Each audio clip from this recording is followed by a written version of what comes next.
Risale-i Nur Külliyatından Sözler. Müellifi Bediüzzaman Said Nursi. Bismillahirrahmanirrahim. Ve bihi nesta'in.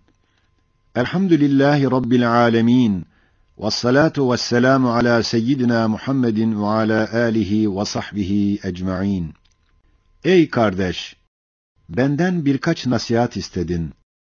Sen bir asker olduğun için, askerlik temsilatı ile, 8 hikayecikler ile birkaç hakikati nefsimle beraber dinle. Çünkü ben nefsimi herkesten ziyade nasihata muhtaç görüyorum. Vaktiyle 8 ayetten istifade ettiğim 8 sözü biraz uzunca nefsime demiştim. Şimdi kısaca ve avam lisanı ile nefsime diyeceğim, kim isterse beraber dinlesin. 1. söz. Bismillah her hayrın başıdır. Biz dahi başta ona başlarız. Bil ey nefsim, şu mübarek kelime İslam nişanı olduğu gibi, bütün mevcudatın lisan-ı haliyle vird-i zebanıdır. Bismillah ne büyük tükenmez bir kuvvet, ne çok bitmez bir bereket olduğunu anlamak istersen, şu temsili hikayeciye bak, dinle. Şöyle ki, Bedevi Arap çöllerinde seyahat eden adama gerektir ki, bir kabile reisinin ismini alsın ve himayesine girsin. Ta şakilerin şerrinden kurtulup hacatını tedarik edebilsin. Yoksa tek başıyla hadsiz düşman ve ihtiyacatına karşı perişan olacaktır. İşte böyle bir seyahat için 2 adam sahraya çıkıp gidiyorlar. Onlardan birisi mütevazi idi, diğeri mağrur. Mütevazi bir reisin ismini aldı, mağrur almadı. Alanı her yerde selametle gezdi. Bir kâtib-ı tarike rast gelse der, ben filan reisin ismiyle gezerim. Şaki defolur, ilişemez. Bir çadıra girse o nam ile hürmet görür. Öteki mağrur, bütün seyahatinde öyle belalar çeker ki tarif edilmez. Daima titrer, daima dilencilik ederdi. Hem zelil hem rezil oldu. İşte ey mağrur nefsim, sen o seyyahsın. Şu dünya ise bir çöldür. Aczin ve fakrın hadsizdir. Düşmanın, hacatın nihayetsizdir. Madem öyledir, şu sahranın maliki ebedisi ve hakimi ezelisinin ismini al, ta bütün kainatın dilenciliğinden ve her hadisatın karşısında titremeden kurtulasın. Evet, bu kelime öyle mübarek bir definedir ki, senin nihayetsiz aczin ve fakrın, seni nihayetsiz kudrete, rahmete rapt edip, Kadir-i Rahim'in dergahında, aczi, fakrı en makbul bir şefaatçi yapar. Evet, bu kelimeyle hareket eden o adama benzer ki, askere kaydolur, devlet namına hareket eder. Hiçbir kimseden pervası kalmaz. Kanun namına, devlet namına der, her işi yapar, her şeye karşı dayanır. Başta demiştik, bütün mevcudat lisan-ı hal ile Bismillah der, öyle mi?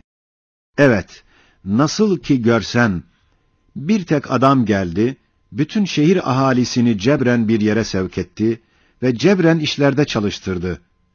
Yakinen bilirsin, o adam kendi namıyla, kendi kuvvetiyle hareket etmiyor. Belki o bir askerdir, devlet namına hareket eder, bir padişah kuvvetine istinat eder. Öyle de her şey Cenab-ı Hakk'ın namına hareket eder ki, zerrecikler gibi tohumlar, çekirdekler, başlarında koca ağaçları taşıyor, dağ gibi yükleri kaldırıyorlar. Demek her bir ağaç, Bismillah der. Hazine-i rahmet meyvelerinden ellerini dolduruyor, bizlere tablacılık ediyor. Her bir bostan, Bismillah der. Matbaha-i kudretten bir kazan olur ki, çeşit çeşit pek çok muhtelif leziz taamlar içinde beraber pişiriliyor. Her bir inek, deve, koyun, keçi gibi mübarek hayvanlar Bismillah der. rahmet feyzinden bir süt çeşmesi olur. Bizlere Rezzak namına en latif, en nazif, ab-ı hayat gibi bir gıdayı takdim ediyorlar. Her bir nebat ve ağaç ve otların ipek gibi yumuşak kök ve damarları Bismillah der. Sert olan taş ve toprağı deler geçer. Allah namına, Rahman namına der, her şey ona musahhar olur. Evet, havada dalların intişarı ve meyve vermesi gibi, o sert taş ve topraktaki köklerin kemali suhuletle intişar etmesi ve yer altında yemiş vermesi, hem şiddeti hararete karşı aylarca nazik yeşil yaprakların yaş kalması, tabiiyyunun ağzına şiddetle tokat vuruyor. Kör olası gözüne parmağını sokuyor ve diyor ki, en güvendiğin salabet ve hararet dahi, emir tahtında hareket ediyorlar ki, o ipek gibi yumuşak damarlar, birer asay-ı Musa aleyhisselam gibi, fekul nadrib bi'asâkel hacer emrine imtisal ederek, taşları şak eder. Ve o sigara kağıdı gibi ince nazenin yapraklar, birer azay-ı İbrahim aleyhisselam gibi, ateş saçan hararete karşı, ya naru kûni berden ve selâma ayetini okuyorlar.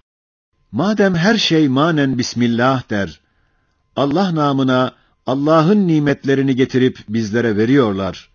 Biz dahi Bismillah demeliyiz. Allah namına vermeliyiz. Allah namına almalıyız. Öyleyse Allah namına vermeyen gafil insanlardan almamalıyız. Sual: tablacı hükmünde olan insanlara bir fiyat veriyoruz. Acaba asıl mal sahibi olan Allah ne fiyat istiyor?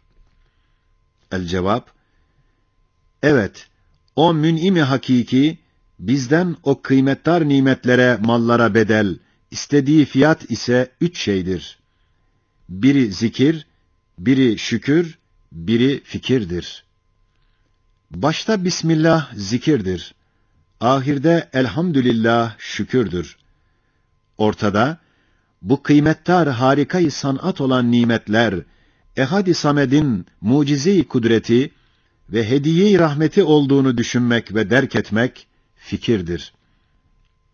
Bir padişahın kıymetdar bir hediyesini sana getiren bir miskin adamın ayağını öpüp, hediye sahibini tanımamak ne derece belahet ise, öyle de zahiri mün'imleri medih ve muhabbet edip, mün'im-i hakikiyi unutmak, ondan 1000 derece daha belahettir. Ey nefis! Böyle ebleh olmamak istersen, Allah namına ver, Allah namına al, Allah namına başla, Allah namına işle, vesselam.